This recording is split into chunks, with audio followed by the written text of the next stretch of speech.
ঘাটতি নেই, কারণ গতকালকে আমরা আন্ডার লাইটে ফিল্ডিং প্র্যাকটিস করেছি। আর এই টিমে ম্যাক্সিমাম প্লেয়ারই অনেক দিন ধরে ওয়ান ডেও খেলেছে, টেস্টও খেলেছে, তারা খেলার উপরই আছে। দু একটা প্লেয়ার হয়তো বা নিউ, বাট তারাও দু একটা সেশন প্র্যাকটিস করার সুযোগ পেয়েছে।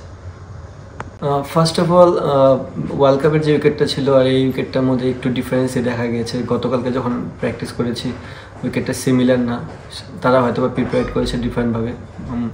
আমরা এখন ওইভাবে চিন্তাভাবনা করিনি, আমাদের টিম কমিউনিকেশন চিন্তাভাবনা করে তারপর এই জিনিসটা আগাবো। বেস্ট যে টিমটা হবে বাংলাদেশ টিমের জন্য সেটাই আমরা করব।